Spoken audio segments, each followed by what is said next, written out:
11월 23일의 월요일 새벽입니다. 오늘 읽을 말씀은 다니엘서 4장 1절에서 18절 말씀이고 제목은 어쩌다 여기까지라는 제목으로 하나님 말씀을 생각해 보겠습니다. 천국에 가면 세 가지 놀랄 일이 있다고 합니다. 첫 번째는 천국에 올 것 같지 않은 사람이 천국에 와 있는 걸 보면서 놀라게 된다고 하고요. 두 번째는 이 사람은 반드시 천국에 올 것이다 라고 생각했는데 막상 가보니까 천국에서 아무리 찾아도 보이지 않기 때문에 놀란다고 합니다. 세 번째는 내가 천국에 와 있다는 사실 때문에 놀라게 됩니다. 누가 천국에 갈 것인가 이 결정의 문제는 오직 하나님께만 달려있기 때문에 사람이 판단하고 결정할 사항은 아닙니다. 다만 아무 공로도 없고 자격도 되지 않는 내가 천국에 갈 수 있다는 이 사실은 하나님의 은혜 때문이라는 것을 기억할 때 우리는 더욱더 겸손하게 신앙생활을 할 수 있습니다. 우리 모두가 예수님의 보혈의 공로 의지하여 믿음의 경주를 잘 완주하고 천국에서 꼭 함께 만날 수 있게 되기를 간절히 소망해 봅니다. 우리가 다니엘서를 지금 새벽 기도회를 통해서 묵상하고 있습니다. 이 다니엘은 지금은 다니엘은 성경 속에서만 만나지만 천국에 가면 반드시 있을 사람이라고 생각됩니다. 저는 천국에 가서 다니엘을 만나면 물어보고 싶은 말이 있습니다. 그렇게 혼란스럽고 고통 많은 세월 속에서 어떻게 바벨론과 페르시아 총리가 되어서 선한 영향력을 끼치게 되었는지 꼭 물어보고 싶습니다. 그만큼 이 다니엘의 리더십은 제가 주목하여 탐구하고 싶은 주제입니다. 지금 다니엘의 대답을 들을 수는 없지만 아마도 다니엘은 이렇게 대답하지 않을까 생각됩니다.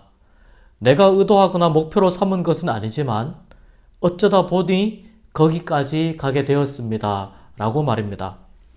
이 대답을 듣는다면 저는 조금 더 그 속 이야기를 유추해 보려 할 것입니다.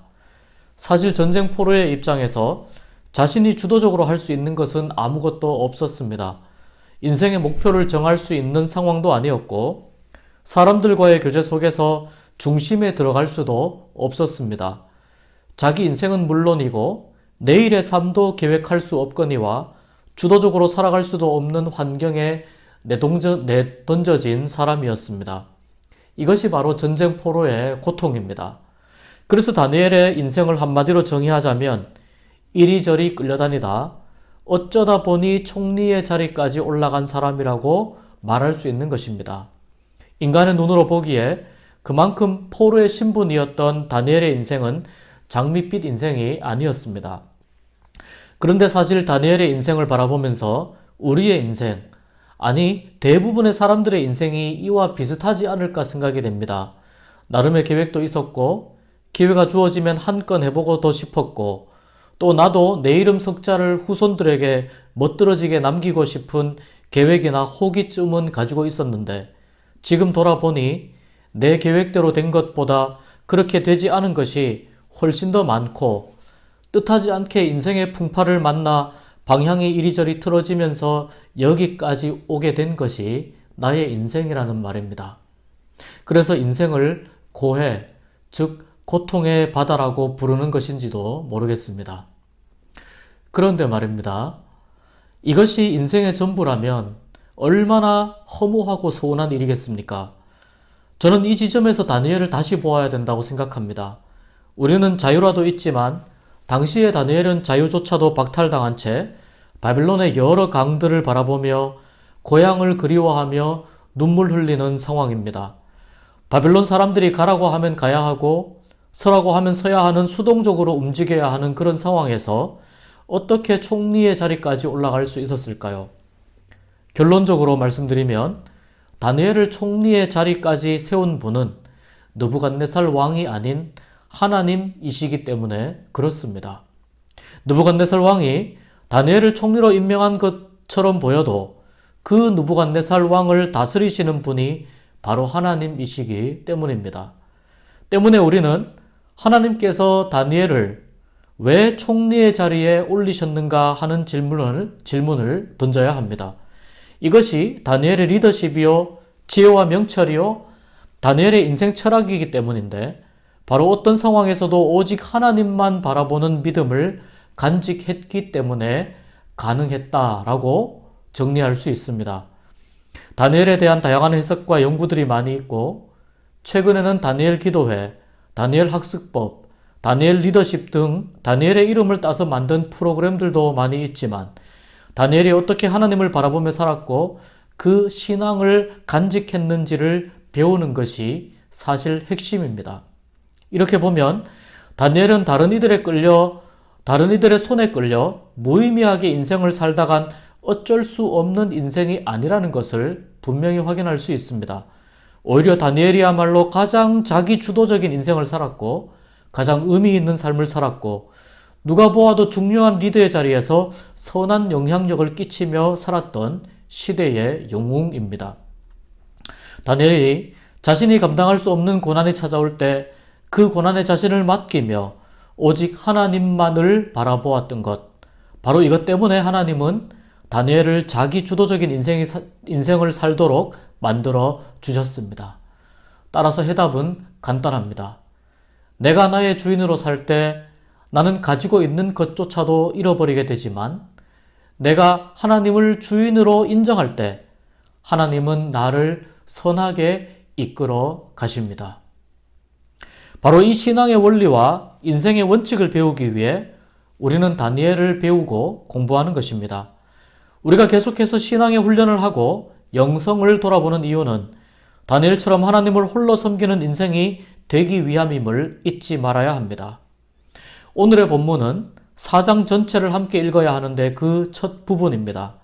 내용은 느부갓네살 왕이 자신이 경험한 아주 특별한 일들을 회고하면서 하나님만이 지극히 높으신 유일한 신이심을 고백하는 내용입니다.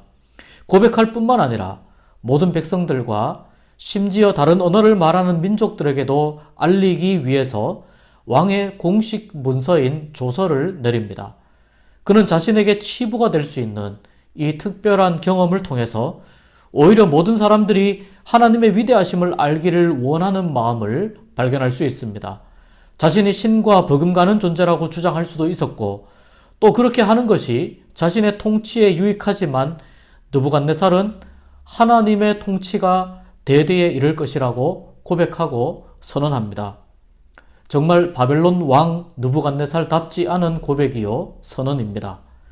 지금까지 자신이 하고 싶은 대로 인생을 살았고 나라를 다스렸다고 생각했는데 대바벨론 제국의 왕이라는 자리도 결국 하나님 앞에 서면 한 입에 불면 날아갈 먼지 같은 존재임을 비로소 자각한 것입니다.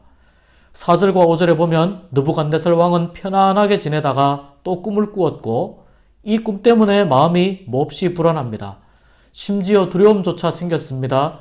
바벨론에 있는 모든 지혜자들을 불러 모으는 동원령을 내립니다. 바벨론에서 글 좀 읽고 똑똑하다고 하는 사람들은 다 모았는데 박수와 술객과 술사와 점쟁이들이 들어왔습니다. 이들은 모두 징조를 파악하고 꿈을 해석하는데 일가견이 있는 사람들입니다. 이미 다니엘서 2장에서 느부갓네살 왕의 꿈 소동이 있었기 때문에 이 자칭 지혜자들은 바짝 긴장합니다. 2장에서처럼 또 느부갓네살 왕이 꿈의 내용조차도 말해주지 않을까봐 긴장하는 분위기도 보입니다. 다행스럽게 느부갓네살 왕이 이번에는 어떤 꿈을 꾸었는지 그 내용을 알려줍니다. 그만큼 꿈 때문에 불안하고 평안하지 않고 두렵다는 증거입니다. 그런데 그 어떤 박사와 술객들도 느부갓네살 왕의 꿈을 제대로 해석해내지 못하였습니다. 자신이 동원할 수 있는 방법들을 다 동원하고도 시원한 결과가 나오지 않자 왕은 비로소 하나님을 찾습니다. 사람들이 자기 힘과 가진 것을 믿고 무언가 해결해 보려다가 실패한 후에 하나님을 찾는 것과 유사합니다. 다니엘을 칭찬하면서 다니엘의 속에 거룩한 신들의 영이 있다고 추켜 세웁니다. 다니엘을 칭찬하는 느부갓네살의 말을 보면서 그가 하나님을 제대로 이해하지 못하고 있음을 우리는 발견해야 하는데요. 바로 거룩한 신들이라는 표현 때문입니다.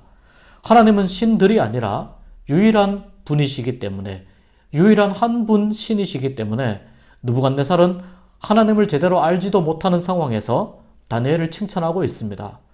이미 다니엘의 총명을 경험하였고 다니엘을 통해 꿈과 해석을 주시는 하나님을 경험하였으며 두라평지의 신상에 절하지 않은 다니엘의 세 친구를 죽음 가운데서 살리시는 하나님을 체험하였음에도 하나님에 대해서 잘 알지 못하는 것입니다. 하나님을 여러 번 겪어도 하나님을 잘 알지 못하는 바로 이것이 느부갓네살 왕만의 문제가 아니라 사람의 현실이요 사람의 참모습이라는 것을 우리는 깨달을 수 있습니다. 하나님은 자신을 여러 방법과 경로를 통해 보여주시지만 사람은 자신의 경험과 지식 안에서만 하나님을 이해하기 때문에 언제나 하나님을 제대로 이해하기가 어렵습니다.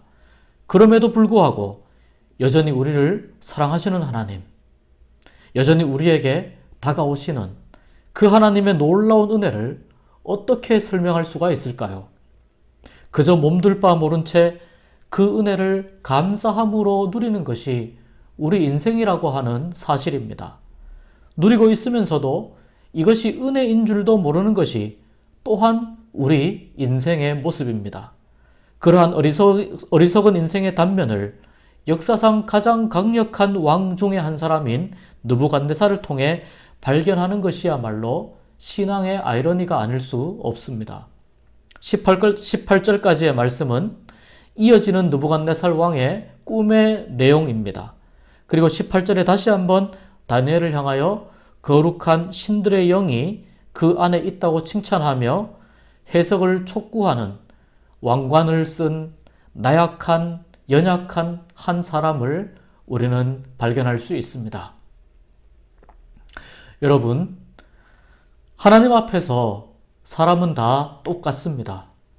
모두가 다 하나의 생명입니다. 세상에서야 높고 낮음이 있고 강하고 약함이 있지만 하나님의 입김 한 번이면 모두가 다 의미 없어집니다. 다만 모든 인생에게 구원의 은혜가 필요하고 하나님께서 베풀어 주셔야 이 구원을 받게 된다는 평범한 진리가 있을 뿐입니다.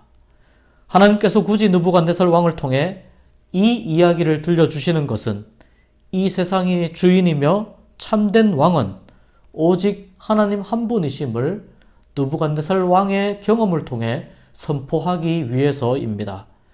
다니엘처럼 하나님만을 주로 섬기는 믿음의 삶, 이 삶으로 살아갈 때 어쩌다 여기까지? 아니요, 하나님이 인도하셨습니다.